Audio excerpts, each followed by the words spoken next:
Okay. కాశ్యపాన్వయ సంజాతం Narasimha పదాశ్రితం రామానుజగురుం వందే పాణినీయపయోనిధిం. భాగవత సద్గోష్ఠికి సాధనగా fun పలుకుతూ పెద్దలకు దాసం సమర్పించుకుంటూ ఈరోజు మన భాగవత పట్టణాన్ని కొనసాగించుకుందాం.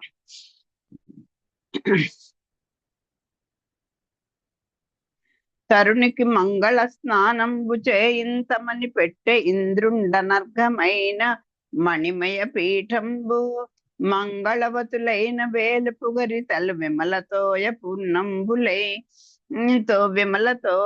పూర్ణంబులై ఉన్న పుణ్యాహకల శంబులిడిరి పల్లవముల నిత్య భూమి కడిమి గోవులు పంచగవ్యములనిచ్చే మలశివ సంతుండు మధువసంగే మునులు కల్పమున్ చెప్పిరి మొగిలు గములు పనవ గోముఖ కాహళ పటహము ఉరజ శంఖ వల్లకి వేణు నిస్వములు ఇచ్చెన్ పాడి ఆడిరి గంధర్వపతులు సతులు.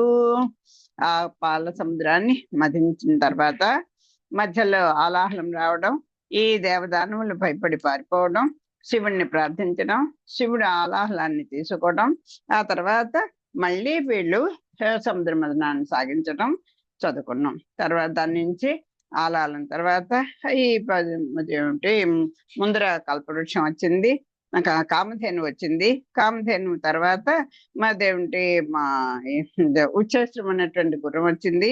తర్వాత చక్కని గజరాజు వచ్చాడు, ఐరావతం వచ్చింది. ఐరావతం తర్వాత మళ్ళీ చంద్రుడు ఉద్భవించాడు. చంద్రుని తర్వాత ఇప్పుడు లక్ష్మీదేవి ఉద్భవించింది. ఆవిడ గురించి ఎలా వర్ణిస్తున్నారు, ఆవిడ ఎలా ఉందో ఆవిడ యొక్క ఆ శరీర యొక్క సౌందర్యాన్ని వర్ణించారు. ఇప్పుడు ఆవిడకి మంగళ స్నానం చేయిస్తున్నారు అందరూ కూడా. ఈ విధంగా జనులు పొగుడుతూ ఉండగా జవరాలైన లక్ష్మీదేవికి మంగళ స్నానం చేయించడం కోసం ఇంద్రుడు వెళ్ళలేని రత్నాల పీఠం అమర్చినాడు. వేల్పు ముత్తైదువులు నిర్మలమైన నీళ్లు నిండిన కడవలు కొని తెచ్చినారు. భూదేవి కలశాలలోనికి చిగుళ్ళు ఇచ్చింది. గోవులు పాలు, పెరుగు, నెయ్యి మొదలైన వాటిని ఇచ్చినాయి. వసంతుడు విరివిగా తేనెను అందించినాడు. మునులు సంకల్పం చెప్పినారు. మేఘాలు పణవాలు గోముఖాలు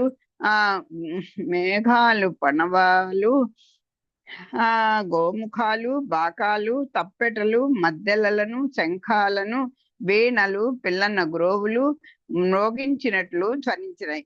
మేఘాలు ఇవన్నీ కూడా మోగిస్తున్నాయి అన్నట్టుగా ధ్వనించాట. గంధర్వులు పాడారు, గంధర్వ కాంతలు ఆడారు. ఈ పండిత సూక్తుల తోడు తుండంబులు చాచి తీర్థతోయములల్లన్ గుండముల ముంచి దిగ్వేదండంబులు చాలా కమార్చెన్ తరుణీ మణికిన్. మహాపండితులందరూ కూడా మంగళాశీసులు పలుకుతుండగా దిగ్గజాలు తొండాలు చాచి పుణ్య తీర్థాల్లోని జలాలతో ఆ అన్నుల మిన్నయైన లక్ష్మికి స్నానం చేయించినారు. గజరాజు స్నానాన్ని గజరాజుకి మనం ఉపమానంగా పెట్టుకోవాలట. ఎంతో శుభ్రంగా చేసుకుంటుంది. ఇంకా ఎంత ఇదిగా తొండంతో నీళ్ళు చేసుకొని అంత చక్కగా చేస్తుంది.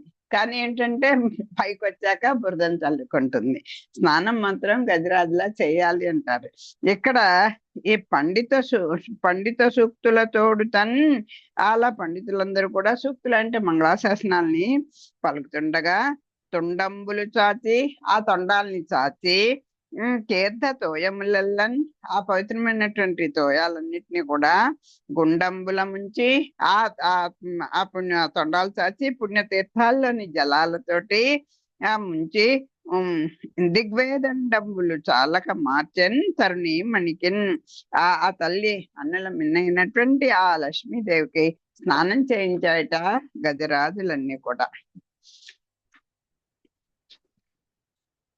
కట్టంగన్ పచ్చని పట్టు పుట్టము తోయి ముదిత తెచ్చి సముద్రుండిచ్చే మత్తాళి నికరంబు మధువానమూగిన వైజయంతి మాల వరుణుడించే కాంచన కేయూర కంకణ కింకిణీ కటకాదులను విశ్వకర్మ ఇచ్చే భారతి ఒక మంచి తారహారం నిత్యన్, పాణి పద్మము నిత్య పద్మభవుడు, కుండలి బ్రజంబు కుండలంబుల నిత్యే, శృతులు భద్రమైన నుతులు చేసే, ఎల్ల లోకములకు ఏలిక సానివై, బ్రతికే ధనుచు దిశలు పలికే అధిపా. ఓ రాజా, లక్ష్మీదేవికి కట్టుకోవడానికి పట్టుబట్టల జతను సముద్రుడు తెచ్చి ఇచ్చినాడు. మధుకర బృందాలకు విందైన మకరందం చిందే వైజయంతిమాలను వరుణుడు సమర్పించినాడు. బంగారు బాహురూపులు, కంకణాలు, గజ్జలు, కడియాలు మొదలైన అలంకారాలను దేవతల శిల్పి అయిన విశ్వకర్మ ఇచ్చినాడు. మంచి ముత్యాల హారాన్ని సరస్వతి ఇచ్చింది. చేతిలో ధరించే లీలాకమలాన్ని బ్రహ్మదేవుడిచ్చినాడు. నాగరాజులు కంఠాభరణాలు ఇచ్చినారు. మంగళకరమైన స్తోత్రాలను వేదాలు సమకూర్చినాయి. ఎల్ల లోకాలకు ఏలిక సాన్నివై జీవించు అంటూ దిక్కులు దీవించాయి. ఇక్కడేంటి, కట్టంగాని పచ్చని పట్టు పుట్టం అంటే వస్త్రాన్ని, పట్టుబట్టని ముదితకు అంటే ఆ స్త్రీకి తెచ్చి ఎవరిచ్చారు? సముద్రుండి ఇచ్చే చక్కని వస్త్రాన్ని సముద్రుడిచ్చాడు.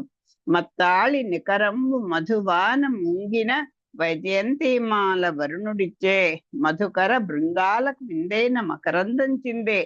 ఆ వైజయంతిమాలకల దగ్గరికి చెప్పాలా, ఆ సువాసనలు గుప్పిస్తూ ఉంటే ఆ మధుకరాలంటే తుమ్మిదలని, మత్తాళి అంటే ఆళి అంటే సమూహం, మత్తాళి అంటే తుమ్మిదల సమూహం అంతా కూడా నిజకరంబు మధువాన ముంగిన ఆ విందైనటువంటి ఆ మకరందం చిందేటటువంటి వైజయంతిమాలని వరుణదేవుడు ఇచ్చాడు. కాంచన కేయూర కంకణ కింకిణీ కటకాదులను విశ్వకర్మ ఇచ్చే. ఈ విశ్వకర్మ దేవశిల్పి కదా ఇతను. ఆ దేవశిల్పి అయినటువంటి విశ్వకర్మ బంగారు బాహురూపులు అంటే భుజాలకు పెట్టినటువంటి ఆభరణాలు, కంకణాలు పూర్వం ఉండేవి. వీటికి దండ కడియాలని, దాంట్లో రకరకాల ఏంటంటారు వంకీలని, దండ కడియాలని, అలాంటివన్నీ పూర్వం వాళ్ళు పెట్టుకునేవారు. అలాంటి ఆ బాహులకు పెట్టుకునేవి, కంకణాలంటే చేతులకు పెట్టుకునేవి, గజ్జలు, కడియాలు మొదలైనటువంటి అలంకారాలను దేవతల శిల్పి అయిన విశ్వకర్మ ఇచ్చినాడు. మంచి ముత్యాల హారాన్ని ఇచ్చే. భారతి ఒక మంచి తారహారం ఇచ్చే. భారతి అంటే సరస్వతీదేవి. ఆవిడ ఏమిచ్చింది? చక్కని మంచి ముత్యాల హారాన్ని ఇచ్చింది. తారహారం అంటే మంచి ముత్యాల హారాన్ని ఇచ్చింది. తర్వాత పాణి పద్మమునిచ్చే పద్మభవుడు. ఆ పద్మభవుడు పద్మ నుంచి ఉద్భవించిన వాడు కదా బ్రహ్మగారు. ఆయన ఇచ్చాడు. ఆ లక్ష్మీదేవి చేతిలో విలాసంగా ఒక పద్మం ఎప్పుడు ఉంటుంది కదా, అలాంటి ఆ లీలాకమలాన్ని బ్రహ్మదేవుడు ఇచ్చినాడు. నాగరాజులు కంఠాభరణాలు ఇచ్చారు, కంఠాన్ని పెట్టిన ఆభరణాలు ఇచ్చారు. మంగళకరమైన స్తోత్రాలను వేదాలు సమకూర్చాయి. ఎలా లోకాలకు ఏలికమైనటువంటి తల్లి సుఖంగా దీవించమని దిక్కులన్నీ కూడా దీవించాయట. మరియును పలుకుల నమృతంబు చిలుకనెవ్వానితో భాషించే వాండెపో బ్రహ్మయనగా, నెలయించి కెంగేలనెవ్వని వరించే వాడెలోకములకు వల్లభుండు, మెయితేంగనెవ్వని మేనితో గదించే వాడెపో పరమ సర్వజ్ఞమూర్తి, లలతుక ఎప్పుడు నివసించునే ఇంటన ఆ ఇల్లు పరమగు అమృత పదము, ఇంతి చూపు వారి నిచ్చోటి కచ్చోటు జిష్ణు ధనద ధర్మ జీవితంబు, కొమ్మ పిన్న నగవు గురుతర దుఃఖ నివారణంబు సృష్టికారణంబు. అటువంటి లక్ష్మీదేవి అమృతాన్ని ఒలికిస్తూ ఎవరితో పలుకుతుందో అతడే బ్రహ్మ. ఆమె మెచ్చుకుంటూ అందమైన తన చేతితో ఎవరిని వరిస్తుందో అతడే అన్ని లోకాలకు అధిపతి. ఆమె తీగ వండి తన మేను ఎవని మేనుతో చేర్చుతుందో అతడే సర్వజ్ఞుడు. ఆమె ఎల్లప్పుడూ ఏ ఇంటిలో కాపురం చేస్తుందో అది కలకాలము కలకలలాడే వైకుంఠము. ఆమె ఎచ్చట తన చూపు ప్రసరిస్తుందో అది ఇంద్రునికి, కుబేరునికి, యమునికి ఆయువు పట్టు. ఆమె చిరునవ్వు దుఃఖాన్ని తొలగిస్తుంది, సృష్టిని వెలిగించుతుంది. అంటే అటు స్వామి పరంగాను ఇటు లౌకికంగాను రెండు రకాలుగా ఆ తల్లి యొక్క గొప్పతనాన్ని చెప్తున్నారు. అటువంటి లక్ష్మీదేవి అమృతాన్ని వెలికిస్తూ ఎంతో పలుకుతుందో అతడే బ్రహ్మ. ఏ సృష్టికి స్వామి నిర్ణయించిన సృష్టికర్తగా బ్రహ్మను పెట్టిన ఆ తల్లి ఆ ఎవరితోటి మాట్లాడుతుందో ఆయనే బ్రహ్మ. ఆమె మెచ్చుకుంటూ అందమైన తన చేతితో ఎవరిని వరిస్తుందో ఆవిడ యొక్క స్పర్శ ఎవరికి కలుగుతుందో అతడే అన్ని లోకాలకు అధిపతి. ఆమె తీగ వంటి తన మేను ఎవరి మేనుతో చేర్చుతుందో ఆవిడ ఆ శరీరం ఎవరి శరీరంతో మేనుతో చేర్చుకుంటుందో అతడే సర్వజ్ఞుడు. ఆమె ఎల్లప్పుడూ ఏ ఇంటిలో కాపురం చేస్తుందో అది కలకాలం కలకల్లాడే వైకుంఠము. ఆవిడ ఎక్కడ నివాసం ఏంటి? స్వామి యొక్క వక్షస్థలం కదా, అదే వైకుంఠము. ఆమె ఎచ్చట తన చూపు ప్రసరిస్తుందో ఆ కరుణారసంతో కూడినటువంటి ఆ చల్లని చూపులు ఎవరి మీద ప్రసరిస్తాయో అది ఇంద్రుడికి, కుబేరుడికి, యముడికి ఆయువు పట్టు. వాళ్ళ యొక్క ఉనికికి, వాళ్ళ యొక్క పనులు చేయడానికి కూడా ఆవిడే ఆయువు పట్టు అవుతుంది. ఆమె చిరునవ్వు దుఃఖాన్ని తొలగించుతుంది, సృష్టిని వెలిగించుతుంది. పలుకులు అమృతంబు చిలుక నవ్వానితో భాషించే. చిలుక అంటే స్త్రీ అని అర్థం. అక్కడ ఆ తల్లి ఎవరితో భాషించే వాడేపో బ్రహ్మేనగా. ఆయనే కదా బ్రహ్మ అంటే, వాడేపో అంటే వాడే కదా అని చెప్తున్నారు. నెలయించి కెంగేల నెవ్వని వరించే బాండే లోకములకు వల్లభుండు. ఆవిడంతటా ఆవిడ ఎవరిని వరిస్తుందో అతడే వల్లభుడు. మెయిదేంగా ఎవ్వని నెలత అన్న కూడా స్త్రీని, అక్కడ చిలుక అన్న స్త్రీని. మెయిన్ తీగ, మెయి అంటే సన్నని తీగ వంటి ఆవిడ ఆ లత ఎవ్వని మేన్తో కదించే, ఎవరిని అల్లుకొని ఉంటుందో, ఎవరి శరీరంతో ఉంటుందో వాడేపో పరమ సర్వజ్ఞమూర్తి. ఆయనే సర్వజ్ఞుడు. నెలుతుకన్, నెలత అన్నా కూడా స్త్రీ. ఆ నెలుతక ఎప్పుడు నివసించు ఏ ఇంట ఆ ఇల్లు పరమగు అమృత పదము.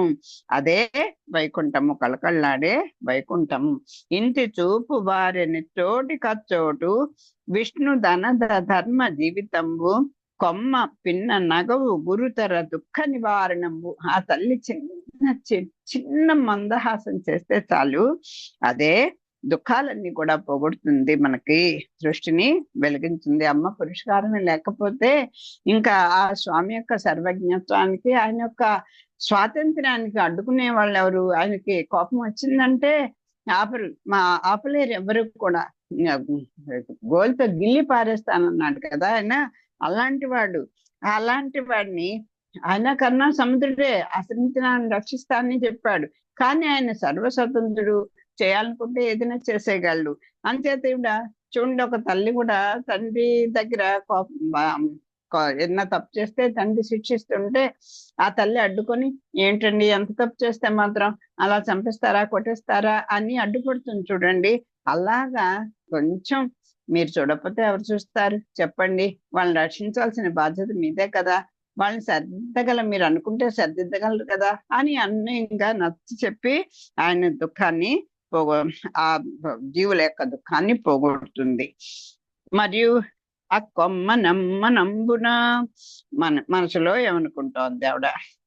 భావించి ఒక మాటు బ్రహ్మాండమంతయు ఆటల బొమ్మరిల్లని తలంచున్ బోలించి ఒక మాటు భువనంబులన్నీయున్ తన ఇంటిలో దొంతులని తలంచు పాటించి ఒక మాటు బ్రహ్మాది సురలను తన ఇంటిలో బొమ్మలని తలంచున్ కొనకొని ఒక మాటు కుంభిని చక్రంబు అలబడ బొమ్మ పీటని తలంచు సొలసి ఒక మాటు సూర్యందు రోజుల అతడి దీపకళికలని తలంచు భామ ఒక్క మాటు భారతే దుర్గల ఆత్మసకులటంచు ఆదరించు.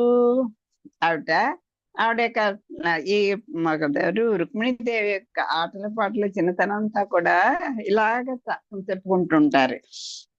ఆవిడ ఎలా ఉంటుంటా, లక్ష్మీదేవి తన నిండు మనసులో బ్రహ్మాండమంతా తన బొమ్మరిల్లుగా ఒకసారి భావించేది. బొమ్మరిల్లగా ఈ బ్రహ్మాండం అంతా కూడా ఇదిగో ఇదే ఇదే భూమండలం అనుకుంటూ బొమ్మల కొలువులా పెట్టుకొని భావించేది. బ్రహ్మాండం అంతా ఒక బొమ్మరిల్లుగా ఆవిడకి ఊహకొచ్చేట. తర్వాత భావించి ఒక మాట బ్రహ్మాండమంతయు ఆటల బొమ్మరిల్లని తలంచు. ఆడుకునేటువంటి బొమ్మరిల్లని ఆడుకుంటుంటాం కదా చిన్నప్పుడైతే, ఇసుకలతోటి అలా కట్టుకొని ఇల్లులాగా కట్టుకొని దాంట్లో ఇది పడగదని, ఇది ఆ వంట గదని, ఇది పడుకునేదని, లేకపోతే ఇదే ఆడుకునేదని, ఈ ఆట వస్తువులన్నీ అలాగా చేసుకుని ఆడుకుంటుండేవాళ్ళ. అలాగే ఈ విశ్వం అంతా కూడా ఒక బొమ్మరిల్లు తలచేట. ఒకసారి పోలించి ఒక మాట భువనంబులన్నీయు తన ఇంటిలో దొంతులన్నీ తలంచు. ఒకసారి లోకాలన్నీ కూడా ఆ దొంతు అంటే వరుసలు. ఏం వరుసలు అవి? తన బొమ్మలన్నీ తన ఇంటిలో దొంతులను తలంచు అంటే ఒక గిన్నె మీద గిన్నెలా పెంచుకుంటాం కదా ఇక్కడ. అలాగా ఆడుకుంటూ కూడా మనం ఆ గిన్నెలన్నీ కూడా ఆట వస్తువులన్నీ కూడా ఇలా దొంతులుగా అలా పెట్టుకుంటాం కదా. ఈ లోకాలన్నీట ఆ ఇంటిలోని కుండల దొంతులుగా ఒకసారి ఊహించేట. ఇదిగో ఇదంతా ఈ విశ్వం అంతా ఒక బొమ్మరిల్లు, దీంట్లో ఈ లోకాలన్నీ కూడా ఒక కుండలు దొంతులు అని అనుకున్నాం. ఒకసారి ఊహించేట. పాటించి ఒక మాట బ్రహ్మాది సురులను తన ఇంటిలో బొమ్మలని తలంచు. ఇదిగో ఈ బ్రహ్మగారు మొదలైనటువంటి ఈ దేవతలందరూ ఉన్నారు కదా, వీళ్ళందరూ కూడా తన ఇంట్లోని ఆట బొమ్మల్లాగా ఒకసారి, ఇదిగో ఈయన బ్రహ్మగారు, ఈయన విష్ణువు, ఈయనేమో శివుడు, ఈయన దేవతాగణం, అలాగే వీళ్ళందరినీ ఒక్కొక్క చూడండి. మనం తాటాకు బొమ్మలు చేసుకునే వాళ్ళం చిన్నప్పుడు, నాకు బాగా గుర్తుంది. ఆ తాటాకు బొమ్మలు చేసుకొని దసరాల్లో కూడా ఈ బొమ్మల కొలువులు పెట్టుకోవాలంటే అప్పుడు ఇలా బొమ్మలు ఏం లేవు. తాటాకు బొమ్మలు చేసుకుని వాటికేవో మంచి గుడ్డల్ని ఆరేసుకొని తడిపి మడత పెట్టి చక్కగా వాటికి కట్టి ఈ నీరు బొట్టు అడ్డుబొట్లు అన్ని పెట్టి అలంకారం చేసి ఏదో పూసలు కాస్త దానికి వేసి ఆ వేగాలు పెట్టుకుని అలా పూజలు చేసుకునే వాళ్ళం. ఆ దేవతలను తన ఇంటిలోని ఆట బొమ్మలుగా ఒకసారి తలంచేది. ఇగో వాళ్ళందరూ మన బొమ్మలుగా పెట్టుకునేట. భూమండలాన్ని కొనకొని ఒక మాట పాటించి ఒక మాట బ్రహ్మాది సురులను తన ఇంటిలో బొమ్మలని తలంచు. కొనగొని ఒక మాట కుంభిని చక్రంబు అలవడ బొమ్మ పేటంబని తలంచు. ఆ బొమ్మల్ని పేర్చుకోవడానికి ఒక పలక లాంటిది ఉండాలి కదా. ఆ బొమ్మలన్నిటిని కూడా దేవుళ్ళని పెట్టుకోవడానికి అలా అనుకునే దేన్ని ఈ భూమండలాన్నంతా కూడా బ్రహ్మములైన దేవతలను తన ఇంట్లో ఆట బొమ్మలుగా ఒకసారి తలిచేది. భూమండలాన్ని తన బొమ్మల కొలువుగా ఒకసారి మన్నించేది. ఒకసారి ఆ బొమ్మల కొలువుకి అడుగున వేసి భూమండలం అంతా కూడా ఇదిగో వీళ్ళందరినీ వెంచెప్పడానికి ఉండేటువంటి ఒక బొమ్మల కొలువుగా అనుకునేట. సొలసి ఒక మాట సూర్యేందు రోజుల అతడి దీప కలికలని తలంచు. మరి ఒకసారి మరి ఆ చీకటికి కాంతులు కావాలి కదా, వెలుగులు కావాలంటే ఆ సూర్యచంద్రులే కాంతులను చిరుదీపాలుగా ఒకసారి చిత్తగించేట. ఇదిగో సూర్యుడు, ఇదిగో చంద్రుడు అంటూ కాంతికి ఒక రూపంగా వాటిని ఏదో ఒక అక్కడ బొమ్మలు పెట్టుకునేట, దీపాలుగా ఒకసారి మనసులో భావించేట. అచ్చటి దీప తలంచు. భామ ఒక్క మాట భారతీ దుర్గల ఆత్మ సకులటంచు ఆదరించు. మళ్ళీ అమ్మవార్లు కూడా పెట్టుకోబడినట్ట. సరస్వతిని పార్వతీదేవిని కూడా తన అనుంగు చెలికత్తెలుగా ఒక మాట ఆదరించేది. ఇదిగో వీళ్ళు నా సహోదరులు, సహోదరుని మణులు, నా తోటి వాళ్ళు, నాకు చెలికత్తెలు అనుకుంటూ ఒకసారి సరస్వతిని పార్వతిని కూడా తన చెలికత్తెలుగా ఒక మాట ఆదరించేట. తదనంతరంబా చెంచరీ కనికర చుంకార దంబు తనరు ఉత్పలముల దండన్ పట్టి మేఘ కోటి నడుమ మెరుంగున్ పుత్తడి మాట్కి చుర నడుమ నిలచ సుందరాంగి. ఆ రుక్మిణి కళ్యాణంలో ఆ తల్లిని ఎంత చక్కగా వర్ణిస్తారు. అలా ఈ తల్లి కూడా అలా నిలబడినట్టు అనిపిస్తోంది. అటు తర్వాత చెంచరీ నికర ఝుంకారన్న దంబు తనరు ఉత్పలముల దండన్ కట్టి మేఘ కోటి నడుమ మెరుంగు పుత్తడి మాట్కి సురుల నడుమ నిలిచే సుందరాంగి. ఆ దేవతాగణాల మధ్యలో నిలబడింట ఈ అందాల రాశి. ఆవిడ ఎలా ఉంది? అటు తర్వాత అందగతేన ఆ ఇందిరాదేవి జుంకారం చేస్తున్న తుమ్మెదలతో చెంచరీక నికర అంటే సమూహములు, ఆ చెంచరికములు అంటే తుమ్మెదలు, వాటి యొక్క జుంకారం అంటే జుమ్ అని ఒక సౌండ్ చేస్తాయి కదా, ఆ ధ్వని యొక్క ఆ ధ్వనితో దుంకారం చేస్తున్నటువంటి తుమ్మెదలతో కూడిన తనరు అంటే ప్రకాశిస్తున్న ఉత్పలములను దండ కట్టి, కలవ పూలన్నిటిని కూడా దండని, కలవ పూలతోటి కట్టినటువంటి దండను చేతులతో పట్టుకొని మేఘకోటి నడుమ మెరుంగున్ పుత్తడి మార్కి. మేఘకోటి, ఆ కోటి మేఘాల మధ్యలో ఉండేటువంటి ఒక మెరుపు తీగ వలె ఆ దేవత పుత్తడి మాట్కి వలే, మాట్కి అంటే వలే, పుత్తడి బొమ్మలాగా మెరుపు తీగ వలే సురుల నడుమ నిలిచే సుందరాంగి. ఆవిడ దేవతాగణాల మధ్యలో నిలిచింది. ఓ దండ పట్టుకుంది, కలువ పూలతో కట్టినటువంటి ఓ పెద్ద దండని పట్టుకొని ఆవిడ ఆ పూలదండ ఎలా ఉంది? ఒక ఒక తుమ్మెదల బారులు, ఒక పెద్ద సమూహం వచ్చి ఆ పూల చుట్టూ మూగిపోయాయంటే ఆ పువ్వుల యొక్క ఔన్నత్యం ఎంత ఎలా ఉందో చూడండి. అంత గుమ్మలాడిపోతున్నటువంటి ఆ కలువ పూల దండని చేత్తో పట్టుకొని మేఘాల మధ్య ఉండే మెరుపు తీగ వలె దేవతల నడుమ నిలిచింది. చెంచరీ కనికర సంజుంకార నినదంబు తనరు ఉత్పలముల దండన్ పట్టి మేఘకోటి నడిమి మెరుంగున్ పుత్తడి మాట్కి సురల నడుమ నిలిచే సుందరంగి. అటు తర్వాత అందగతేన ఇందిరాదేవి జుంకారం చేస్తున్న తుమ్మెదలతో కూడిన కలువ పూల దండను చేతులతో పట్టుకొని మేఘాల మధ్య నుండే మెరుపు తీగవలే దేవతల నడుమ నిలిచింది. ఆ కన్నులు ఆ చన్నులు ఆ కురులు ఆ పిరుదులు నడుము ఆ ముఖము ఆ నవ్యాకారముంగని వేల్పులు చీకాకునబడిరి కలంగి శ్రీహరి దక్కన్. అందరూ కూడా ఒక్కసారి ఒక అందగత్తెని చూస్తే మరి ఎంతమంది మనసులు చెదిరిపోతాయి చూడండి. అక్కడ ఉన్నటువంటి దేవతలందరూ కూడా వాళ్ళ యొక్క ఆ లక్ష్మీదేవిని తేరిపార చూడలేకపోయారు, ఆవిడ యొక్క సౌందర్యాన్ని. అన్ను ప్రతి ఏ అవయవం మీద వాళ్ళ దృష్టి పడితే అబ్బా అబ్బా, ఆ కన్నులు చూడండి, ఆ శిరోజాలు చూడండి, ఆ ఊరోజాలు చూడండి, శిరోజాలు చూడండి. ఊరోజం అంటే పిరుదులు, శిరోజాలు అంటే కేశపాదాలు, ఆ పిరుదులు చూడండి అని చెప్పేసి అలా చెప్పుకుంటున్నారు. ఆ నడుము మొగము చూచి ఎవరు తప్ప చీకాకున్ పడిరి కలంగి శ్రీహరి దక్కన్. ఆ స్వామి మాత్రం అలా ఉన్నాడంతే. ఆయన లీలా మనుష్య విగ్రహం, ఆయనకు తెలీదా ఏం జరుగుతుందో? ఆయనకు మాత్రం ఏమీ వికారం లేదు. అంటే ఆయన దృష్టిలో ఆవిడ కోసమే ఇంత సముద్ర మదనం చేశాడు ఆ తల్లిని పొందడానికి. కానీ ఏమీ తెలియనట్టుగా చక్కగా అలా బెదరకుండా, ఏమీ చుట్టుపాటు పట్టుకోకుండా ఉన్నాడు ఆ తల్లి సౌందర్యాన్ని చూసి. లక్ష్మీదేవి అపురూపమైన ఆకారం కలిగినది. ఆ ముఖము ఆనన వ్యాకారము, ఆ ముఖమును ఆనన వ్యాకారం, అన్నం అంటే ముఖం యొక్క ఆకారాన్ని చూసి వేల్పులు చీకాకుని పడిరి కలంగి శ్రీహరి దక్కన్. ఆ లక్ష్మీదేవి అపురూపమైన అలంకారం కలిగింది.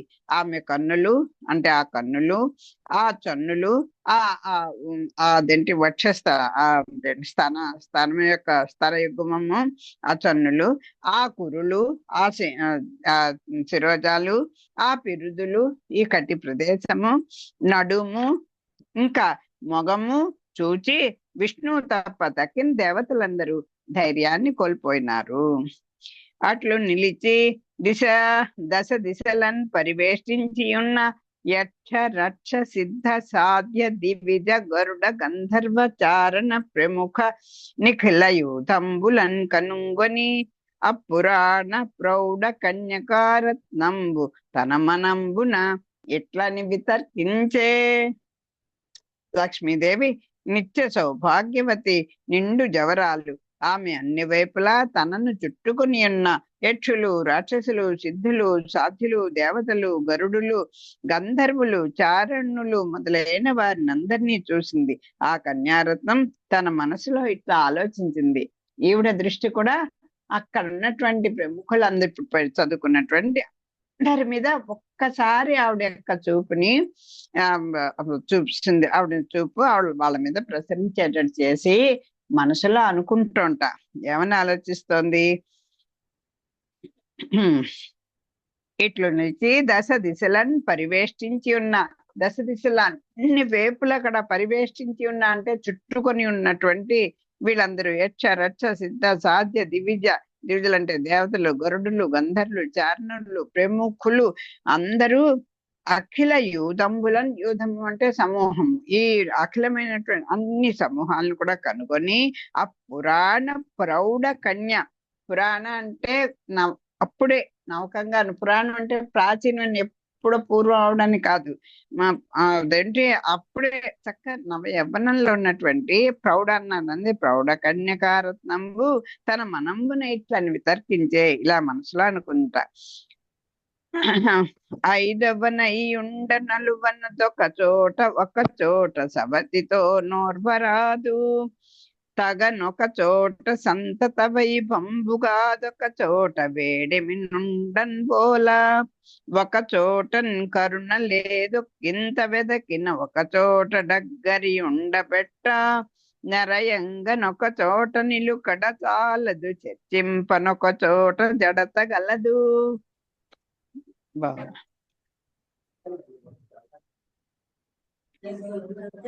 కొన్ని చోట్లు కామ గుణ గరిష్టంబులు, క్రోడ సంయుతములు కొన్ని ఎడలు, కొన్ని మోహ లోభ కుంఠితంబులు, కొన్ని ప్రమద మత్సరానుభావకములు అని సకల సత్పురుష జనన వర్తనంబు మానసించి పరిహసించి, ఒక చోట ముత్తైదువుగా ఉండటానికి వీలుండదు, ఒక చోట సవతి వల్ల సైరణం ఉండదు, ఒక చోట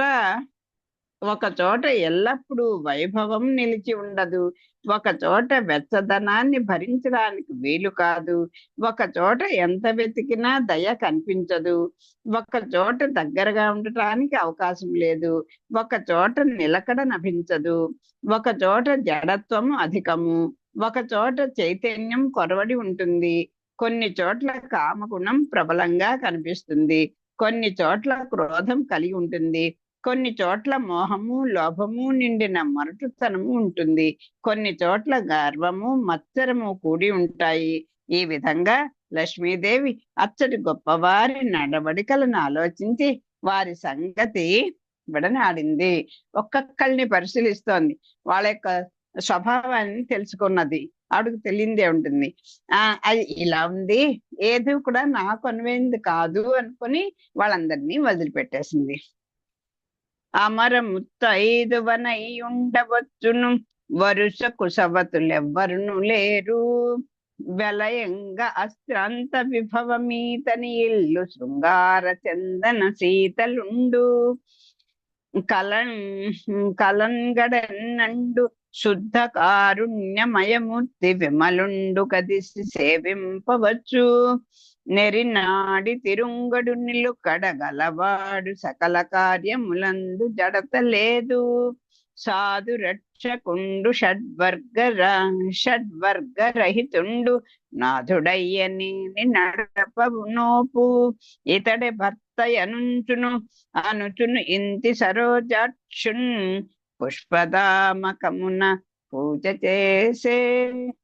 లక్ష్మీదేవి విష్ణువుని మెచ్చుకున్నది. ఇతని వద్ద సౌభాగ్యవతిగా ఉండవచ్చు, వంతుకు వచ్చే సవతులు లేరు, ఇతని ఇల్లు ఎడతగని సంపదలకు విడిది, ఇతడు అందగాడు, చందనం వల్లే చల్లనివాడు, ఎప్పుడూ కలత పొందడు, దయామయుడు, నిర్మలమైన వాడు, ఇతని చేరి సేవింపవచ్చు, ఇతడు ఆడిన మాట తప్పడు, స్థిరత్వం కలవాడు, ఏ పనిలోనూ ఆలస్యం లేనివాడు, సజ్జనులను కాపాడేవాడు, కామం క్రోధం మొదలైన చెడ్డ గుణాలు లేనివాడు, ఇతడే నాకు తగిన భర్త అని నిశ్చయించుకుంది. పూలమాల మెడలో వేసి విష్ణువును వరించింది. ఆవిడే అన్ని చేసుకుంది. ఇప్పుడు అమ్మాయిలాగా ఆవిడ కూడా కాస్త అందరినీ చూసుకుంది. ఎవరి దగ్గర కోపం ఎక్కువ ఉంది, ఎవరి దగ్గర రజోగుణం ఎక్కువ ఉంది, ఎవరి దగ్గర తామస గుణం ఉంది, ఎవరి దగ్గర అదేంటి ఆ నిలకడలేనితనం ఉంది, ఎవరి దగ్గర కారుణ్యం లేకుండా ఉన్నారు, ఆ రాక్షస ప్రవృత్తి కలిగి ఉన్నారు. ఒక చోట కూడా ఒకళ్ళ దానికి కట్టుబడి ఎవరు ఉండరు. ఇవన్నీ అందరినీ చూసుకుంది. సవతి పోరు కూడా లేకుండా ఉన్న చోటు చూసుకోవాలి అనుకుంది. అనుకుంటే ఈవిడ కోరుకున్నటువంటి మనసులో వచ్చినటువంటి ఊహలకి అన్నిటికీ తగినటువంటి భర్త ఒకడు కనిపించినాడు. ఆయనే పరమాత్మ, ఆయనే నాకు తగిన భర్త అని అనుకుంది. ఆ పొలమాలని ఆ స్వామి యొక్క మెడలో వేసింది, ఆయన్నే వరించింది. అమర ముత్తైదవ్వనై ఉండవచ్చును, వరుసకు సవతులు ఎవ్వరును లేరు. అమర ముత్తైదు, అమరులు అంటే దేవతలు కదా. అంటే అమరత్వం అంటే ఇంకా నాశనం లేనటువంటి ఒక ఎప్పుడు నిత్య సుమంగళిగా ఉండేటువంటి ముత్తైదునే ఉండవచ్చు. వరుసకు సవతులు ఎవరును లేరు. వెలయంగ అశ్రాంత విభవము ఇతని ఇల్లు, శృంగార చందన శీతలుండు. ఇతనుకు ఇల్లు కూడా ఆ ఎడతగిన సంపదలకు విడిదై ఉండాలి. సంపద అంటే ఓ ఐశ్వర్యవంతుడని కాదు, అక్కడ శుచి శుభ్రత ఉంటే హాయిని గొలిపేదిగా ఉండాలి. అది సంపద. అందులో ఇంకా ఆయన స్వామికి సంపదకి లోటే ఉంది, సంపదలకు కూడా విడిది. ఇంకా కాస్త ఆడపిల్లకి చెప్పేది కదా, తల్లి ఏమో కులం చూస్తుంది, తండ్రి ఏమో ఇవి అల్లుడు మంచి జీతకడ కదా అని చూస్తుంది, పిల్లేమో అందాన్ని చూస్తుంది, బంధువులందరూ కూడా వాళ్ళ పూర్వ వంశస్థుల్ని అలా చూసుకుంటారు కదా. ఇవి నిజంగా అందాన్ని వరిస్తుంది కదా కదా ఆడతనం ఉంటుంది కదా, అంతేత అందగడినా అనుకుంది. తర్వాత చందన శీతలుండు, ఎప్పుడు చూసినా ప్రశాంతంగా చల్లని చూపుతో కలిగిన వాడు. అంటే దగ్గరగా చేరదగడానికి తగినటువంటి అదేంటి సున్నితత్వం కలవాడు. చూడ్డానికే మొరటుగా ఉంటే చారలేం కదా, అలాంటి వాడు. తర్వాత కలంగడు ఎన్నండు, శుద్ధ కారుణ్యమూర్తి విమలుండు, కదిసి సేవింపవచ్చు, ఎప్పుడు కూడా కలత పొందడు. తర్వాత దయామయుడు, ఆయన ఆ దయ అనేది లేకపోతే ఆ ఇతరులకు ఎవరికి కూడా ఉపయోగపడలేనివాడు కదా. తర్వాత విమలుండు అంటే ధర్మలమైనటువంటి అంటే పరిశుద్ధమైనటువంటి మనస్సు కలిగినవాడు, ఇతన్ని చేరి సేవింపవచ్చు అనుకుంది. ఇంకా ఏంటి, నెరినాడి తిరుంగడు నిలకడ కలవాడు. ఇతడు ఆడిన మాట తప్పడండి, స్థిరత్వం కలవాడు. ఏ పనిలో కూడా సకల కార్యములందు జడత లేదు. చేద్దాంలే, వెడదాంలే, చూద్దాంలే అన్నట్టు అనేది ఉండదు. దానికి మనకి ఆయన ఆ గజరాజుని రక్షించడం ఒక పెద్ద ఉదాహరణగా చెప్పుకోవచ్చు కదా. అలాగే ప్రహ్లాద రక్షణలో కూడా ఎక్కడ చూడండి ఆయనకి అసలు ఏ పనిలోనూ ఆలస్యం అనేదే ఉండదు. తర్వాత సాధు రక్షకుండు, సజ్జనులందరినీ కూడా కాపాడేటువంటి వాడు. షడ్వర్గ రహితుండు, కామక్రోధ లోపమోహములు అనేటువంటి 6 రకాలైనటువంటి అరిషడ్ వర్గాలకు దూరమైన వాడు, అంటే అవి లేనివాడు. తర్వాత నాథుడు, ఆయనే ప్రభువు, ఈ విశ్వం అంతటికీ కూడా ఆయనే నాథుడు. తర్వాత అడపపు, ఇతడే భర్త అనుచు కామ క్రోధం మొదలైనటువంటి చెడ్డ గుణాలన్నీ కూడా లేవు అని చెప్పుకున్నాం కదా. ఇతడే నాకు తగిన భర్త, ఇతడే నాకు నాథుడు అని నిశ్చయించుకుంది. ఇతడే భర్త అనుచు ఇంతి అంటే ఆ తల్లి, ఆ స్త్రీ సరోజాక్షుని అదేంటి ఆ పద్మాలోంటి పుండరీకాక్షుడు కదా ఆయన. ఆ కళ్ళు చూసేసరికి ఎవరైనా సరే దగ్గరికి వెళ్ళిపోవాల్సిందే అలా నిశ్చయించుకుంది. ఆ పూలమాలని దామకం అంటే దండ, ఆ పుష్పమాలని ఆ స్వామి యొక్క మెడలో వేసి విష్ణువును వరించింది. ఇంది వరదామమున ముకుందిన్ పూజించి తనకున్ గూడి వసింపన్ మందిరముగన్ తద్వక్షము అంద సలజ్జాసు దృష్టి నాలోకించెన్. అప్పుడు లక్ష్మీదేవి కలువ పూలమాలతో విష్ణువుని కంఠాన్ని అలంకరించింది. తాను చేరి నివసించడానికి ఆయన వక్షస్థలాన్ని ఎన్నుకొన్నది. ఆ విశాల వక్షాన్ని చుగ్గు నిండిన చూపులతో మరీ మరీ చూసింది. ఆవిడకి మనం ఏ ఇంట్లో అన్నా